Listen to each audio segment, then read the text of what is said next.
আচ্ছা,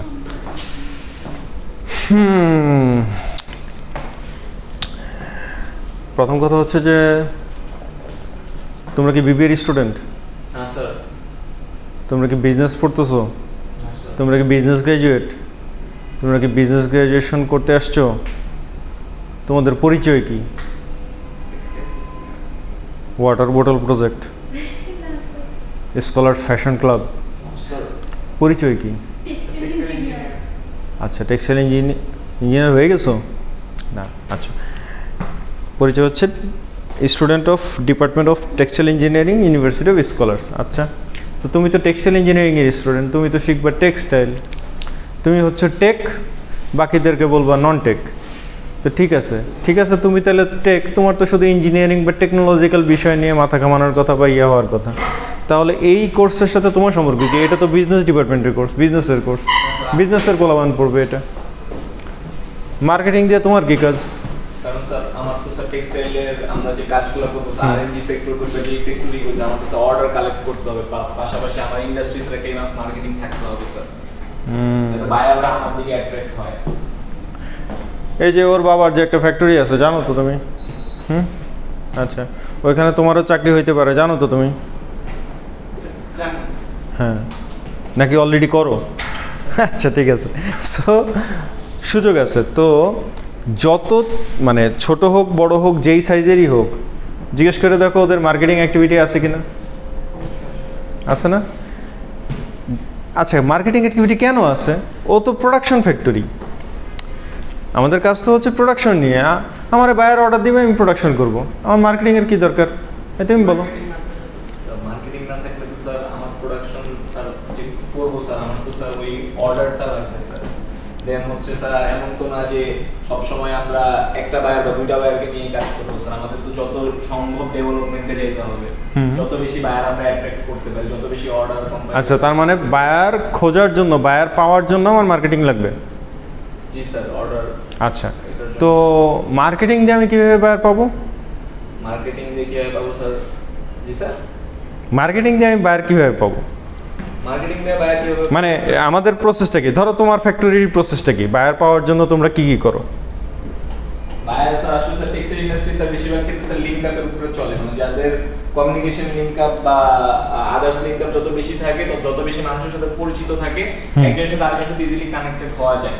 আর এর পাশাপাশি হচ্ছে কি স্যার, বাংলাদেশে অনেক বাইং হাউস আছে, সেখানে বাইং হাউসে যখন স্যার একটা রিলেশনশিপ বিল্ড আপ হয় স্যার, তখন ওখানে গিয়ে অ্যাপ্রোচ করা যায় যে আপনাদের কাছে যদি এনাফ কিছু কাজ থাকে আমাদের করতে পারেন, আমাদের 4 লাইনের ফ্যাক্টরি আছে, দেন হচ্ছে আমরা আমাদের প্রোডাকশন ক্যাপাসিটি এত, একদিন ফ্যাক্টরি ভিজিটে আসেন, ফ্যাক্টরি দেখে যান। যে এইসব কথাবার্তা বা এইসব আলোচনার মাঝখানে আস্তে আস্তে রিলেশনশিপ বিল্ড আপ হয়। তো একটা মানুষ যখন দেখতেছে যে আমি এখানে কাজ করাচ্ছি, কিন্তু এখান থেকে এখানে আমার quality better, machine better, line number বেশি, তার আমার প্রোডাকশন রেশিও বেশি, অল্প সময়ে কাজ করে নিতে পারবো, তখন স্যার সে অবশ্যই আমাদের দিকে অ্যাট্রাক্ট হবে স্যার। দেখো, প্রথম কথা হচ্ছে যে সারা বাংলাদেশে ফ্যাক্টরির সংখ্যা তো একসময় 6000 প্লাস হয়ে গেছিলো, তারপরে করোনা এবং সব কিছু মিলায়, তার আগের ধাক্কা সব কিছু মিলায় কমে আবার 2000 কমে গেছিলো, আবার একটু, তারপরে এখন অ্যারাউন্ড 4000-এর মতো। এই যে 4000 ফ্যাক্টরি, সবাই কি 100% এক্সপোর্ট ওরিয়েন্টেড ফ্যাক্টরি নাকি? সবাই কি ডিরেক্ট ফরেন বায়ারদের কাজ করে নাকি? তাজরিন ফ্যাশনসে যখন আগুন লাগছিল, ওইখানে যে ওয়ালমার্টের কাজ হইতেছিল, সেটা কি ওয়ালমার্ট জানতো নাকি? ওয়ালমার্ট জানতো যে ওয়ালমার্টের কাজ ওইখানে হইতেছে? না, কারণ ওয়ালমার্ট তো ওরে অর্ডার দেয়নি। ওয়ালমার্টে অর্ডার দিছে বড় ফ্যাক্টরিতে, ও সাবকন্ট্রাক্ট পাইছে, ও বড় ফ্যাক্টরি থেকে সাবকন্ট্রাক্ট গেছে। আচ্ছা, এই যে স্পেকট্রাম গার্মেন্টস ধসে পড়ছিল, এটা কি ডাইরেক্ট কাজ করতো নাকি? না, সাবকন্ট্রাক্ট করতো। এই যে টোটাল, এই যে এত হাজার ফ্যাক্টরি, সব ফ্যাক্টরি তো ডিরেক্ট ফরেন বায়ারদের কাজ করে না, তাহলে বাকি ফ্যাক্টরিগুলো টিকে আছে কিভাবে? টিকে আছে এইভাবে যে কাজ নেয় বড় ফ্যাক্টরিগুলো, এরপরে ওইখান থেকে কাজ ভাগ করে নেয় ওরা, বা বড় ফ্যাক্টরিগুলো স্বাভাবিকভাবেই যত বড় ফ্যাক্টরি হোক, অর্ডার নেওয়ার সময় তো কেউ কম নেয় না, মানে ও বলে না যে আমি পারবো না, কারণ ও তো জানে যে আমি না পারলেও আরও ছোটো ছোটো অনেক ফ্যাক্টরি আছে, করায় নেওয়া যাবে, করে নেওয়া যাবে। তোমার দরকার ডেলিভারি, আমি তোমার এই টাইমের মধ্যে ডেলিভারি দিতেই হলো। আর ওরা যদি এই কাজটা না নিত তাহলে তো এই ছোটো ফ্যাক্টরিগুলো মরিয়ে যেত।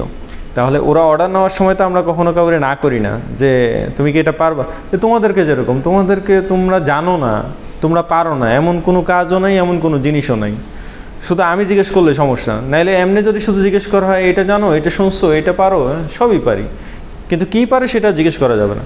তাহলে ওরকম হচ্ছে যে ওরা ক্যাপাসিটি আছে, হ্যাঁ ক্যাপাসিটি আছে, দিতে পারবা বাস অর্ডার নিল। অর্ডার নিয়ে খুব স্বাভাবিকভাবেই যেই পরিমাণ ভলিউম বা যে ও তো রানিংও অন্য অর্ডার চলতেছে, ও তো চাইলেও নিজের ক্যাপাসিটির মধ্যে সব কিছু দিতে পারবে না। ও তখন করে কি, ও এই কোয়ালিটির কাজ, আচ্ছা ঠিক আছে আর একটু ভালো কাজ করতে পারে বা করতে পারে, সাবকন্ট্রাক্টর এই ফ্যাক্টরিতে দেয়, এই ফ্যাক্টরি আবার নিজের কিউসি পাঠিয়ে দেয়, কোয়ালিটি কন্ট্রোল ইন্সপেক্টরদেরকে পাঠিয়ে দেয় যে তোমরা চেক করে দেখো কোয়ালিটি যাতে ঠিক থাকে, বদনাম যাতে না হয়। আচ্ছা, কোনো দুর্ঘটনা যদি না ঘটে তাহলে সব ঠিক আছে, আর যদি দুর্ঘটনা ঘটে যায় তখনই সব উলটপালট হয়ে গেছে কিছুদিনের জন্য। এটা বাইরে থেকে শুরু করে সবাই জানে যে চলতেছে এইভাবে বহু বছর ধরেই।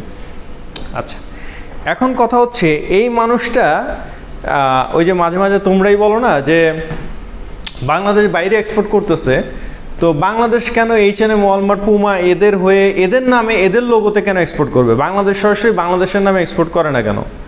কথা হচ্ছে বাংলাদেশ সরাসরি যে এক্সপোর্ট করবে, বাংলাদেশের চ্যানেল ডেভেলপ করছে কোথায়? মানে বাংলাদেশ কি বাংলাদেশের নামে সরাসরি আজকে বিশ্বের প্রত্যেক দেশে গিয়ে ব্র্যান্ডের দোকান খুলে বাংলাদেশ ব্যবসা মানে বিক্রি করতে পারবে, স্টোর হাউস খুলে করতে পারবে? বাংলাদেশ না হয় বাংলাদেশ এম্বাসিতে একটা দোকান খুলে সেইখানে করতে পারলো, সেটা বাংলাদেশ এম্বাসি নিজের জায়গা আছে সেখানে করতে পারবে। বাকি করতে হলে এটা তো টোটাল একটা বিশাল মার্কেটিং চ্যানেল, একটা মানে টোটাল একটা বিজনেস পলিসি, বিজনেস প্রমোশনের মধ্য দিয়ে যেতে হবে, সেই জায়গায় তো বাংলাদেশ নাই। সো যেহেতু সেই জায়গায় নেই, এই কারণে বাংলাদেশ সহজ কাজ করে, বাংলাদেশ প্রোডাকশন করে, বায়ারদের কাছে সেল দিয়ে দেয়। বায়াররা এবার এই যে মাল্টিন্যাশনাল বায়াররা, তারা এবার বিশ্বের বিভিন্ন দেশে পুমা, ওয়ালমার্ট, প্রাইমার্ক থেকে শুরু করে যত আছে এরা সেই ইউরোপ, আমেরিকা, কানাডা থেকে শুরু করে বিশ্বের বড় বড় সব দেশের সব বড় বড় শহরে এদের রিটেল স্টোরগুলো আছে, সেই জায়গায় তুমি বাংলাদেশের প্রোডাক্ট পাইতেছো। বাংলাদেশে যেই জিনিসটা আমি প্রস্তুত করতেছি, যে এখানে আমার খরচ হইতেছে হয়তো $2, সেই জিনিসই তুমি ওইখানে গিয়ে কিনতেছো €20 $20 দিয়ে, অনেক ক্ষেত্রে এর বেশিও। আচ্ছা, সো এইটা দেখেই তোমার মনে হইতেছে যে ইন্নালিল্লাহ, সো $20 সেল দিতে পারলে এই পুরা লাভ তো ওরাই নিয়ে যেতেছে, আমারে তো ঠিকই দিতেছে $2, $1 তো তাহলে তো আমি এই করতে পারতাম, কেন করতে পারি না সেটা মার্কেটিং কোর্সেরই অন্য বিষয়, ডিটেলস সেখানে পরে যাব।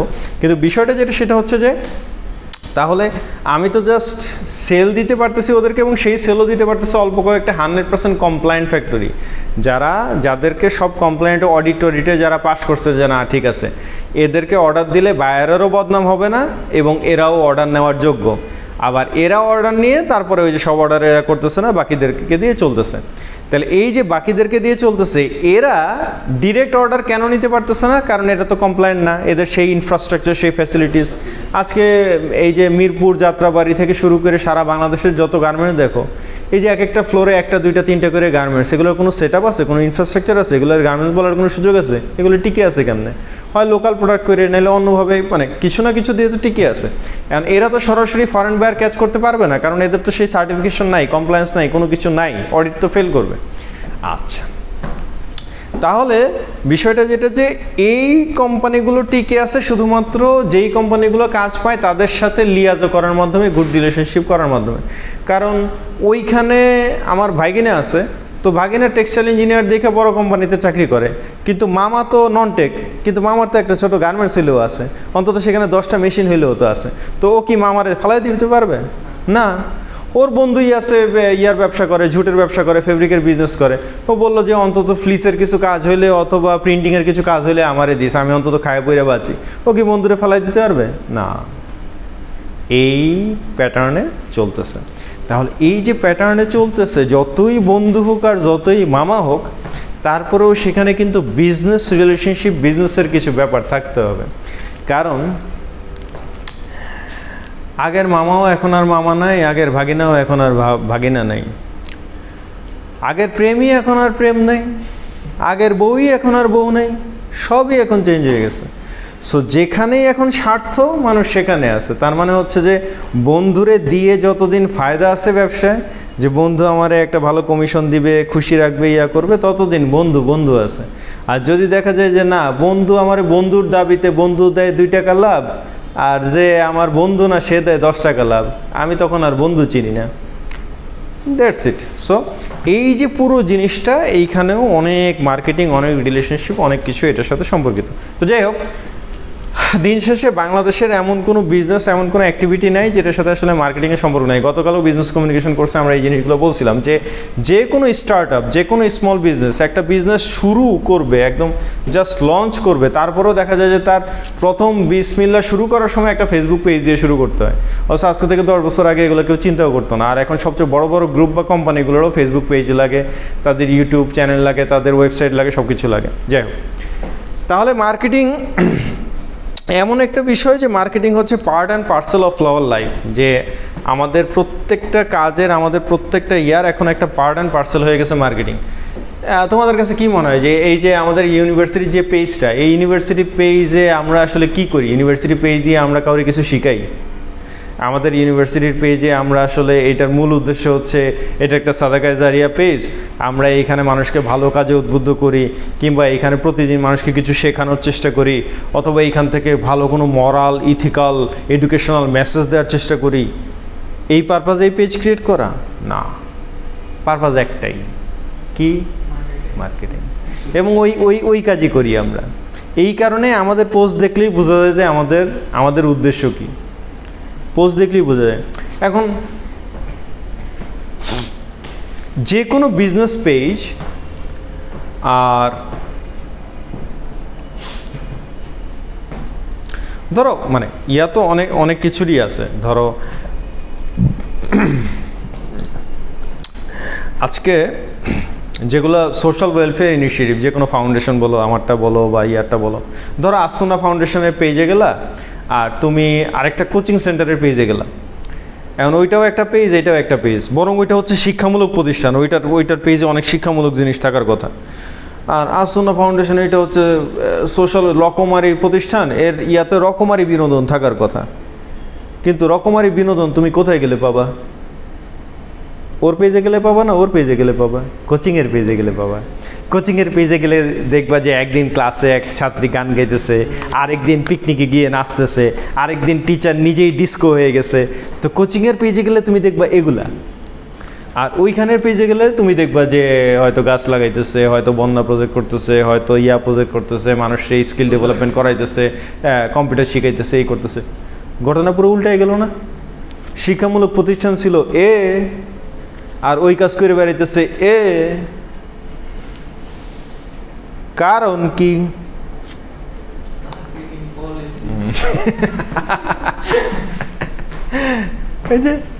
কারণ ও যেটা দেখাইলে, যেটা ইয়া করলে ও ছাত্রী পাবে, এটা হচ্ছে ওর কাজ। আর ও যেটা দেখাইলে ডোনেশন পাবে, এটা হচ্ছে ওর কাজ। এই কারণে যার যার মতো করে তারটা চলতেছে।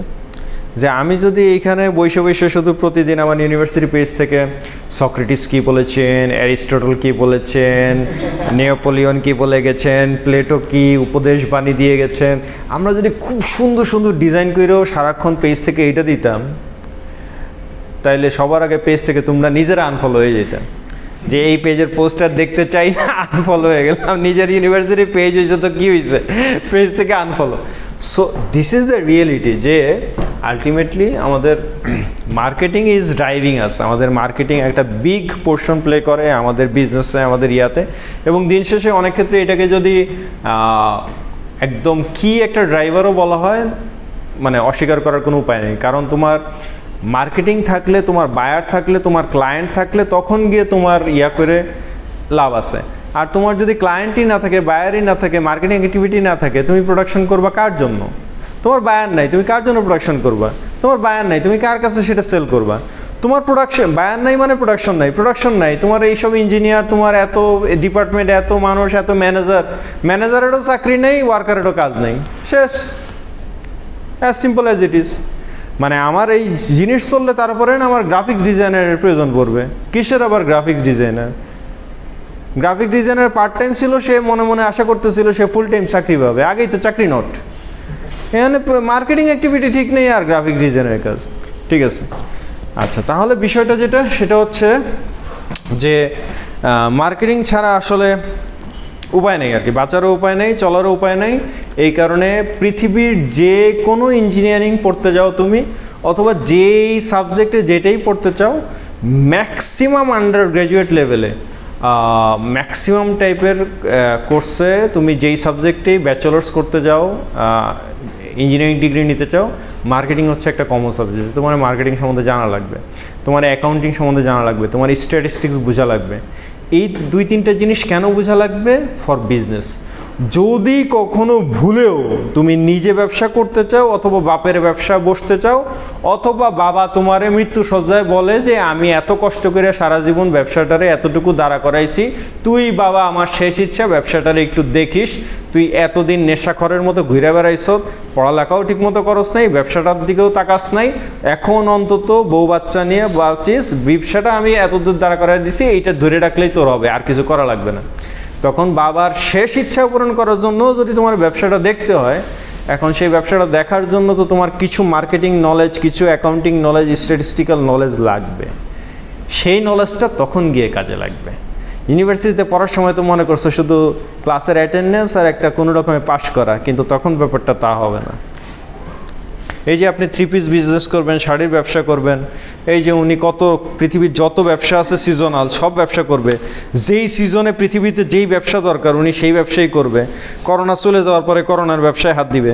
তো এই যে যা আছে আপনারা মার্কেটিং ছাড়া তো আর করতে পারবেন না, বুঝছেন না? এই কারণে মার্কেটিংটা আর কিছু কম বুঝেন বা বেশি বুঝেন, মানে টেক্সটাইল কম বুঝলেও ভালো ব্যবসায়ী হইতে পারবেন, মার্কেটিং কম বুঝলে ভালো ব্যবসায়ী হইতে পারবেন না। কথা বুঝতে পারতেছি? মনে করো ফয়সাল স্যার অনেক কিছুই বেশি বুঝে, ধরো টেক্সটাইল বেশি বুঝে, অথবা ফয়সাল স্যার এইসব সেই সব বেশি বুঝে, কিন্তু ফয়সাল স্যার মার্কেটিংটা বোঝে না। তাহলে এখন আমার ফাউন্ডেশন কয় বছরে দাঁড়াবে? তো জীবন পার হয়ে যাবে। অন্তত আমি জীবদ্দশায় দেখে যেতে পারবো না যে ফাউন্ডেশন দাঁড়াইছে। কিন্তু আসলে কি ব্যাপারটা তা তো না। আমার পেজে গেলেই মানুষ বুঝে যে আমি মার্কেটিং বুঝি, কিছুটা হলেও বুঝি।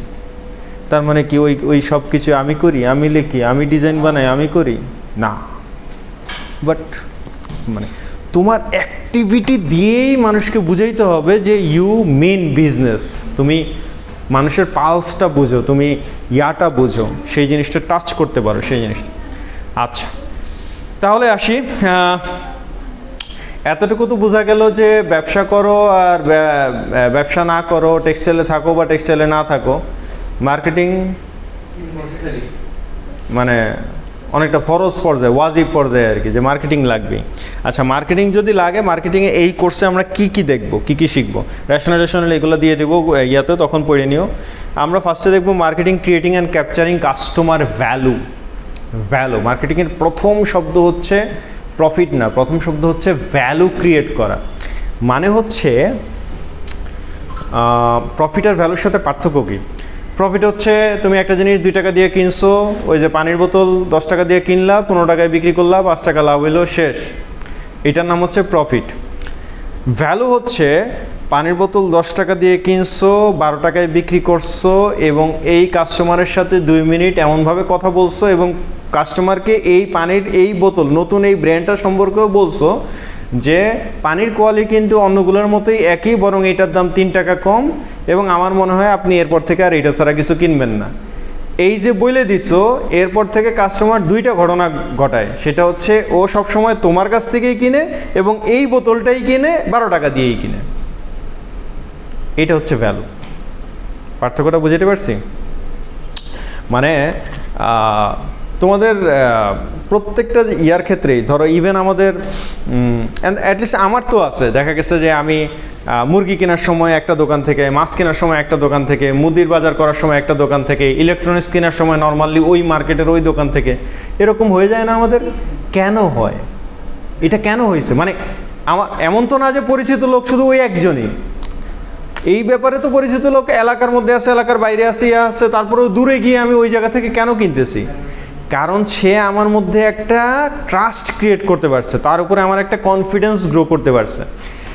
আচ্ছা, এই তার মানে হচ্ছে যে সে আমার মধ্যে ভ্যালু ক্রিয়েট করতে পারছে। তার মানে এটা পার্সনের ক্ষেত্রে যেরকম, প্রোডাক্টের ক্ষেত্রে সেরকম।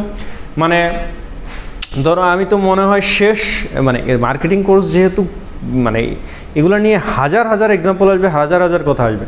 আমি তো লাস্ট মানে 6 to 7 ইয়ার্সের মধ্যে এই এমআই ফোন ছাড়া আর কোনোটাই ইউজ করিনি। কেন ইউজ করিনি? তার মানে কি মার্কেটে লাস্ট 6-7 ইয়ার্সের মধ্যে এমআই ফোনের চাইতে ভালো কোনো ফোন আসে নাই? বা এমআই কি সবচেয়ে দামি ফোন? বা এমআই কি সবচেয়ে high featured phone, high profile phone? না। তাহলে কেন না? কারণ হচ্ছে যে বাকি যেগুলো আছে, এবার আইফোন থেকে শুরু করে স্যামসাং থেকে শুরু করে যেই ব্র্যান্ডই বলো না কেন, সেগুলো আমার কাছে মনে হয়েছে যে দে আর টু মাচ এক্সপেন্সিভ, এক। আর 2 নম্বর হচ্ছে বাকি যেগুলো মনে হয়েছে সেগুলো আমার কাছে মনে হয়েছে যে এগুলো কিনবো, কিন্তু আমার ট্রায়াল অ্যান্ড এরর মধ্যে থাকতে হবে। একটা লসে পড়ার চান্স আছে যে কয়দিন, 6 মাস ইউজ করতে পারি কিনা, 1 বছর ইউজ করতে পারি কিনা। বাট এমআই এর একবারের ক্ষেত্রেই দেখা গেছে যে আমার একটা কনফিডেন্স এসে গেছে যে না, এই ফোনটা আমি অনেক দিন ইউজ করতে পারছি, এরপরে যখন কিনবো এমআই কিনবো। এই যে ওইটা শুরু হয়েছে, এরপর থেকে তো লাস্ট 6-7 বছর ধরে এই বারবার এমআই এর উপরেই চলতেছে। শুধু আমি না, এখন আমার full family MI. How it came into this position? Just by creating value. যদি ব্যাপারটা এরকম হইতো যে এমআইয়ের ফোন আমি একবার ইউজ করছি, একবার কিনে ধরা গেছি, সেকেন্ড টাইম আমার বাসার সবার ফোন কেনার দায়িত্ব যেহেতু আমি, তার মানে আমি তো সেকেন্ড টাইম নিজেরটাও দূরের কথা অন্য কারোটাই আমার কিনতে দিতাম না। এইখানেই হচ্ছে প্রফিট এবং ভ্যালুর মধ্যে যে ব্যাপারটা। এনিওয়ে, এগুলো নিয়ে ডিটেল কথা হবে। তাহলে প্রথম কথাটাই হচ্ছে কাস্টমারের ভ্যালু অর্জন করা, মানে কাস্টমারের স্যাটিসফ্যাকশন, কাস্টমারের কনফিডেন্স, কাস্টমারের বিলিফ অর্জন করার চেষ্টা করা। সেকেন্ড হচ্ছে কোম্পানি আর marketing strategy, partnering to build customer relationship. কাস্টমারের সাথে একটা রিলেশনশিপ মেনটেন করা। কাস্টমারের সাথে রিলেশনশিপ কীভাবে মেনটেন করে? এই যে জিপি থেকে শুরু করে যত মোবাইল অপারেটর আছে, তোমরা তো জীবনে কখনো মানে যেদিন সিম কিনছো সেদিন তোমাদেরকে একটা কংগ্রেচুলেশন জানায় বিদায় দিয়ে দিছে, জীবনে আর তোমাদের কাছে কখনো কোনো মোবাইল ফোন অপারেটর থেকে মেসেজ আসে না, তাই? প্রতিদিনই আসে। কেন আসে? তোমরা কি চাইছিলে যে প্রতিদিন আমাদেরকে মেসেজ পাঠান, অফার দেন, এই অফার দেন, সেই অফার দেন, এই শুভেচ্ছা জানান, ওই শুভেচ্ছা জানান, ঈদ মোবারক জানান? কেউ জীবনে বলছিলা? নিরু কি চাইছে যে জিপি ওর ঈদ মোবারক দেখ, বা ও যে মোবাইল অপারেটর ইউজ করে সেটা দেখ? ও তো যাদেরটা চায় তাদের সে তো দেয় না, আর যাদেরটা চায় না তাদেরটা এসে ভরে থাকে। কারণটা কি? কারণটা হচ্ছে যে ওরা চায় কাস্টমারকে ধরে রাখতে। ইভেন এই যে এমন কোনো অপারেটর আছে যার হারিয়ে যাওয়া কাস্টমারের জন্য বিশেষ অফার নাই, যে সে ফিরে আসলে তারা ডাবল অফার দেয় না? কেন আছে? কেন আছে? এটা তো বরং আল্লাহর জন্য হওয়ার কথা, যে বান্দা হারায় গেছে ফিরে আসছে, আল্লাহ বেশি খুশি হয়েছে। কিন্তু মোবাইল অপারেটরদের ক্ষেত্রে একই রকম, যে এই কাস্টমার অনেক দিন আমার সিম ফালায় রাখছিল, অনেক দিন অব্যবহৃত ছিল, অনেক দিনে আমার অপারেটর ইউজ করে নাই, এখন যেহেতু সে আবার আসতেছে, তারে ডাবল অফার দাও, ডাবল লোভ দেখাও, যে আপনার 200 টাকা টক টাইম, এত টাকা ফ্রি SMS, এত টাকা ইন্টারনেট, এত টাকা তাও আসেন, শুরু করেন। শুরু করলেই আবার আপনারে পাওয়ার আমার রানিং করার একটা সুযোগ পেয়ে গেলাম। এই যে ব্যাপারটা, এগুলো সবই তো ওই স্ট্র্যাটেজি থেকে অংশ। কারণ কাস্টমারের সাথে রিলেশনশিপটা বিল্ড আপ করা, কাস্টমারের সাথে রিলেশনশিপটা ধরে রাখা। হ্যাঁ, আসো, কোথা থেকে তোমরা কোথায় আসো আল্লাহই ভালো জানো। আচ্ছা, তাহলে ব্যাপারটা যেটা সেটা হচ্ছে যে ইভেন ধরে নিলাম আমরা যে বাংলাদেশে শেষ কবে নির্বাচন হয়েছে আমরা ভুলে গেছি, শেষ কবে কেউ ভোট দিছে আমরা ভুলে গেছি, শেষ কবে মানে ভোট দিতে পারছি সেটা ভুলে গেছি। তারপরেও এই যে ঈদ আসলেই প্রত্যেক ইয়াতে তোমাদেরকে প্রধানমন্ত্রী নিজে ফোন দিয়ে তোমাদের সাথে কথা বলে, তোমাদের সাথে বেশ শুভেচ্ছা বিনিময় করে। হ্যাঁ, তো এটা কি, তো তুমি কি কখনো স্বপ্নে দেখেছিলা? অথবা স্বপ্নে এই মানে তোমার ওই যে চিচিং ফাক আলাদিনের চেরাগকে এই ইচ্ছার কথা বলেছিলা যে আমি চাই প্রধানমন্ত্রী শেখ হাসিনা যাতে আমাকে ফোন দিয়ে আমার সাথে একটু কথা বলে? চেয়েছিল নাকি? তো না চাইতেই যে পায়ে গেলা, এবং উনিও যে এটা করতেছে বা এই প্রসেসে যাচ্ছে, কারণ কি? রিলেশনশিপ। এটা টেকনিক। কারণ যে আমারে অপছন্দ করে, তারপরেও তার সাথে একটু কিছুটা হইলেও যাতে 1 ইঞ্চি হইলেও যাতে পছন্দ করার মতো কিছু করা যায় কিনা, টাচ করা যায় কিনা, সফট করা যায় কিনা, রিলেশনশিপ বিল্ড আপ করা যায় কিনা। সো এটা হচ্ছে সেটা। নেক্সট হচ্ছে অ্যানালাইজিং দ্য মার্কেটিং এনভায়রনমেন্ট। তুমি যেই ব্যবসা করবা, এখন তুমি 3 পিসের ব্যবসা করো, শাড়ির ব্যবসা করো, কসমেটিক্সের ব্যবসা করো, আর যাই করো না কেন, মানে আজকে তুমি নেদারল্যান্ডসের আমস্টারডামে বসে কসমেটিক্সের ব্যবসা করা আর ঢাকায় বসে কসমেটিক্সের ব্যবসা করা, দুবাইয়ে বসে কসমেটিক্সের ব্যবসা করা, সব একই? হ্যাঁ, কেন একই না? কেন? কসমেটিক্স তো একই, একই কসমেটিক্স, একই ব্র্যান্ড। মনে করো একই ব্র্যান্ডের প্রোডাক্ট, একই প্যারিসের কসমেটিক্সই তুমি এই 3 জায়গায় বসে ব্যবসা করবা, মার্কেটিং এক না কেন? এক এক জায়গায় চাহিদা এক এক রকম। কেন? কি দাঁড়াও, এনভায়রনমেন্টে কি কোনো পার্থক্য আছে? আচ্ছা আচ্ছা আচ্ছা, কেন এই চাহিদা বেশি কম মানে পার্থক্য হওয়ার কারণটা কি? মানে 1 নাম্বার ডিফারেন্ট জিনিসটা কি? কি ডিফারেন্ট? রুচি। কার রুচি? অডিয়েন্সের রুচি। অডিয়েন্স আসলে কোথেকে এখানে? কাস্টমার। 1 নাম্বার ডিফারেন্ট কে? কাস্টমার। 1 নাম্বার ডিফারেন্ট হচ্ছে কাস্টমার। কারণ ঢাকার কাস্টমার কে? লিজা কাঞ্চি। লিজা কাঞ্চি কি দুবাইয়ে আছে? না। লিজা কাঞ্চি কি আমস্টারডামে আছে? না। ওখানে আছে লিসা, ওখানে আছে গ্লিসা, তো ওরা ওখানে বসে আছে। আর দুবাইয়ে কি আছে সেটা বললাম না, ওরা তো বন্যায় ভাসতেছে আপাতত, ওরা থাকুক। তাহলে এই যে ব্যাপারটা যে কাস্টমারই ডিফারেন্ট, কাস্টমার ডিফারেন্ট মানে কাস্টমারের রুচি ডিফারেন্ট, কাস্টমারের চাহিদা ডিফারেন্ট, এক্সপেকটেশন ডিফারেন্ট, সাথে সাথে ওর কালচার, ওর এনভায়রনমেন্ট, ওর প্রাইস লিমিট, ওর আর্থিক অবস্থা, সামাজিক অবস্থা, শিক্ষাগত অবস্থা, পুরো ডেমোগ্রাফিক এনভায়রনমেন্ট ডিফারেন্ট। অনেক ধরনের এনভায়রনমেন্ট মার্কেটিংয়ের সাথে জড়িত, এগুলো সব নিয়ে আমরা ডিটেল পড়বো। সো এই যে মার্কেটিং এনভায়রনমেন্টটা বোঝা, এটা হচ্ছে একটা গুরুত্বপূর্ণ কাজ। আমি মার্কেটিং এনভায়রনমেন্ট যদি না বুঝি, আমি মার্কেটিং স্ট্র্যাটেজি ঠিক করবো কীভাবে? মানে তুমি কি প্রসেসে মার্কেটিং করবা? তুমি মনে করো, আচ্ছা ধরো মনে করো সারা পৃথিবীতে একটা কমন ইয়ে হচ্ছে, তুমি টিভিতে একটা অ্যাড দিলা, টিভিসি করলা। এখন তোমার টিভিসি মানে সৌদি আরবের টিভিসি, পাকিস্তানের টিভিসি, বাংলাদেশের টিভিসি, আমস্টারডামের টিভিসি, ইউএসের টিভিসি, সব টিভিসি একরকম। আমাদের বিলবোর্ডে আমরা ঠিক যেরকম বিলবোর্ড ইয়া করি, ওদের বিলবোর্ডে ঠিক একই রকম বিজ্ঞাপন যায় না। কারণ কি? কারণ মার্কেটিং এনভায়রনমেন্টটা বুঝে আমাকে ইয়া করতে হয় যে আমার কাস্টমার কারা, তাদের কাছে আমি কিভাবে প্রেজেন্ট করব, এটার টার্গেট অডিয়েন্স কারা। তাহলে পুরো যত মার্কেটিং ইনফরমেশন সেগুলো বুঝে ওই অনুযায়ী প্রসেস ডেভেলপ করা লাগে। Managing marketing information to gain customer insights.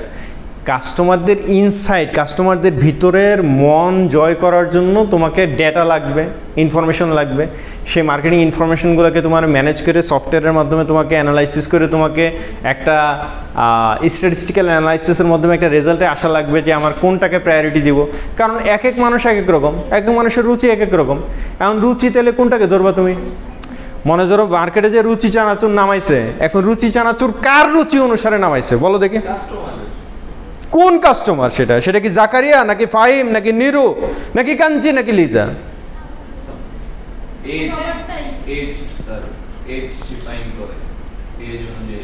সবাইটা সবার রুচি একরকম? সবাই রুচি চানাচুর খাইতে চাইছিল, অথবা রুচি চানাচুরের যে টেস্টটা ওই টেস্টটাই সবাই পছন্দ করছিল? কবে টেস্ট করছিল তুমি রুচি বাজারে আসার আগে? আচ্ছা, তার মানে হচ্ছে যে যেহেতু এক এক মানুষ এক এক রকম, এক এক মানুষের রুচিও এক এক রকম, তাহলে আমি ডিসাইড করবো কীভাবে? মানে কোনো মেয়েকে যদি তারে মানে তার রুচি জাইনে যদি তারে বিয়ে দেওয়া হইতো যে এই মেয়ে জামাই হিসেবে কেমন ছেলে চায়, চেকলিস্ট। আর একটা ছেলেকে যদি বলা হইতো যে বউ হিসেবে কেমন মেয়ে চাও, চেকলিস্ট। আর এই চেকলিস্টে টিক দিয়ে দিয়ে তারপরে যদি বাছাই করে মেয়ে খুঁজতে হইতো, তাহলে তো আর মানুষের সাথে বিয়ে দেওয়া যাইতো না। মোমের মূর্তি বানায় তারপরে বউ হিসেবে দিয়ে দেওয়া লাগতো যে এই, কারণ চেকলিস্টে মিলবে না। ঠিক একই রকমভাবে রুচির সাথে 100% ম্যাচ করে তো, কিন্তু তারপরেও আমরা তাহলে মার্কেটিং ইনফরমেশন কোনটাকে বলতেছি? এভারেজে বেশিরভাগ এই যেখানে ইয়া করতেছি, যেই ডেমোগ্রাফিতে, যেই বাংলাদেশে, যেই ঢাকায়, সেখানের এভারেজ আমার টার্গেট কাস্টমার যদি ইয়াং জেনারেশন হয়, ইউনিভার্সিটি স্টুডেন্টরা হয়, তাদের এভারেজ পছন্দের এভারেজ ক্যাটাগরিটা কি?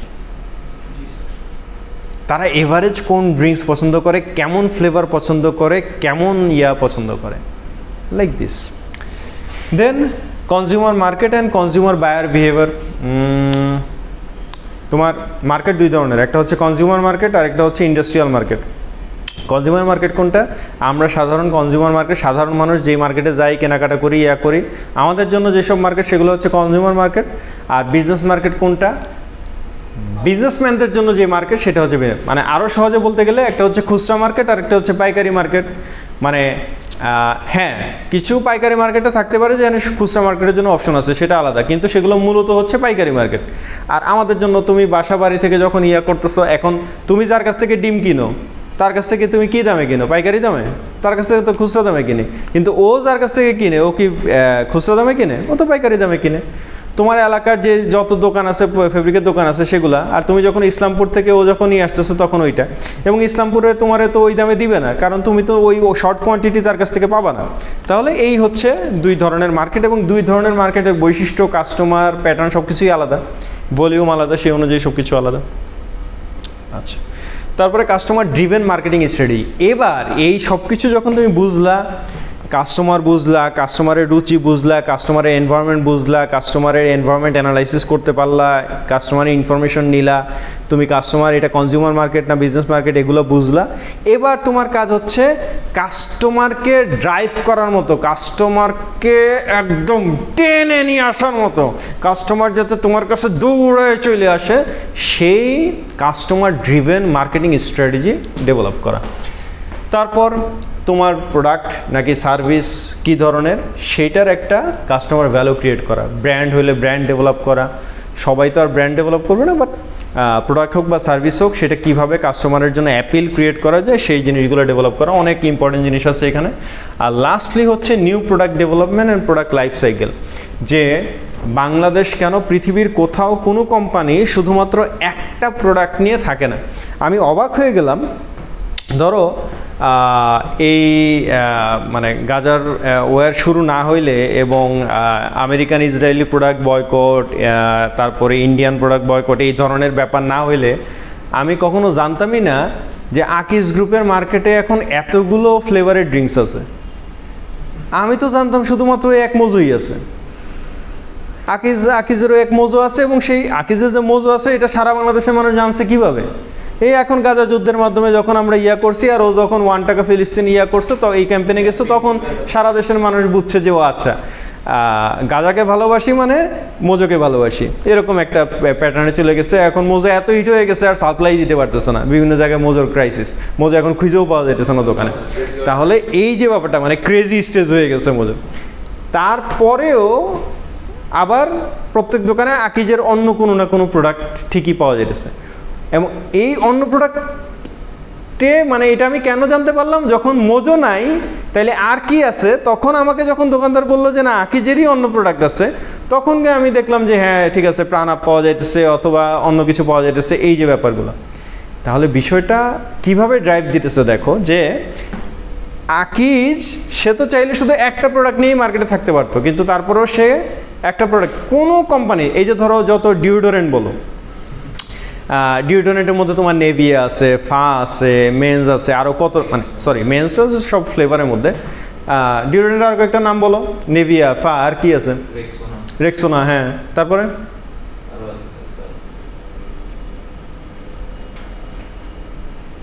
এগুলার নাম তো আমার চাইতে তোমাদের 10 গুণ ভালো জানার কথা। তোমরা যে কি ইউজ করো আল্লাহ ভালো জানো, তোমরা কি পাউডার ইউজ করো নাকি? আচ্ছা, তাহলে এই কি জানি বলে এটারে, এই যে রেক্সোনা, নিভিয়া, ফা, এই ফায়ের মধ্যে কি একটা ফ্লেভারের থাকে?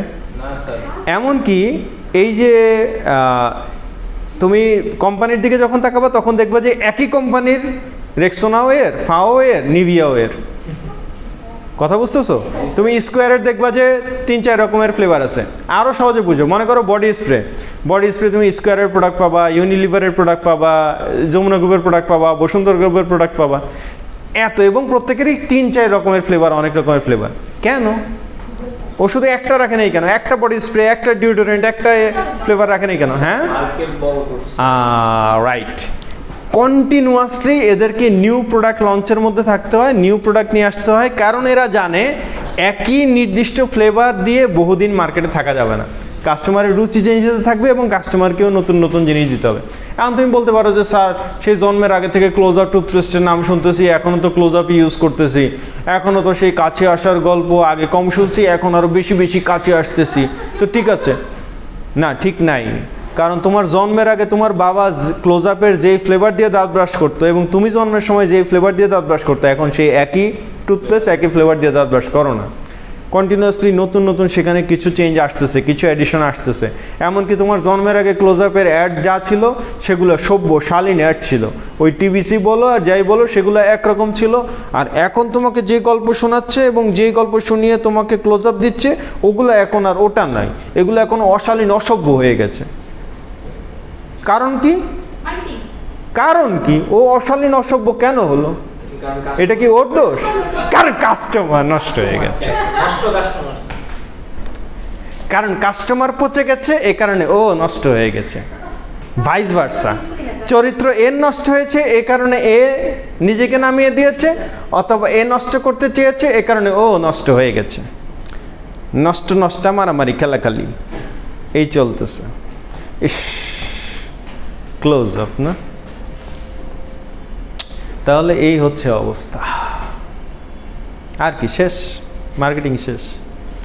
তারপরে এগুলো তো আছে, এই যে এগুলা দেখবা, এগুলা মিলাবা, এগুলা কি? এগুলো হচ্ছে সিএলও। সিএলও কাকে বলে? Course learning outcome. Course learning outcome বেশি না, মাত্র 6টা। যে এইখানে এগুলো পড়ে দেখবা, পড়ে হিপস করবা। হিপস কি করবা? যে এই কোর্স থেকে আমার বেশি না, মাত্র এই 6টা যোগ্যতা অর্জন করার কথা। তুমি যদি এই 6টা যোগ্যতা অর্জন করতে পারো তাহলে তুমি এই কোর্স পাস। আর যদি এই কোর্সে 6টা যোগ্যতা অর্জন করতে না পারো, একটাও বাকি থাকে, তাহলে তোমার কোর্স আবার রিটেক। কারণ ওই একটা যোগ্যতা তোমার মধ্যে আসবে না। আচ্ছা, হ্যাঁ, কতবারে পাস করেছে কি বলো তুমি? পাস তো করেই। আচ্ছা, সো এই আর বাকি ইয়াটি এগুলো তো মোটামুটি আছে, এগুলো নিয়ে ইয়া করা যাবে। Any questions? কোনো কোয়েশ্চেন আছে কারো? হ্যাঁ।